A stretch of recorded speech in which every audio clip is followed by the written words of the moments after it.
టాలీవుడ్లో చాలామంది హీరోలు రాజకీయాల్లోకి వచ్చి తమ అదృష్టాన్ని పరీక్షించుకుంటున్నారు. అయితే వారిలో ఎక్కువ శాతం ఫెయిల్ అయిన దాఖలాలే కనిపిస్తున్నాయి. అంతెందుకు, సాక్షాత్ మెగాస్టార్ చిరంజీవినే ప్రజలు తిరస్కరించిన సందర్భం మనం కల్లారా చూసాం. ఇదిలా ఉంటే అన్ని అనుభవాలను ఎదురుగా చూసినప్పటికీ పవన్ కళ్యాణ్ జనసేన పేరుతో రాజకీయ అరంగేటం చేసేందుకు సిద్ధమవుతున్నాడు. 2019లో పోటీ చేస్తా అంటూ తెలిపారు. ఇంతవరకు బాగానే ఉంది. మరి సినిమాల సంగతి ఏంటి? సినిమాలకు పవన్ గుడ్ బై చెప్తారా? అభిమానులు ఏమైపోవాలి అన్న ఆలోచనలో అభిమానుల్లో కలవరం పుట్టిస్తుంది.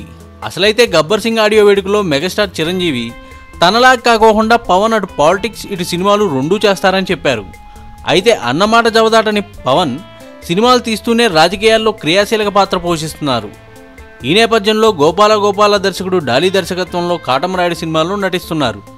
అయితే ఈ చిత్రం షూటింగ్ను త్వరగా పూర్తి చేసి ఎన్నికలకు సిద్ధం అవ్వాలనే ఆలోచనలో ఉన్న పవన్ అనుకోకుండా ఈ మధ్య అనంతపురం టూర్లో బిజీ అయ్యారు.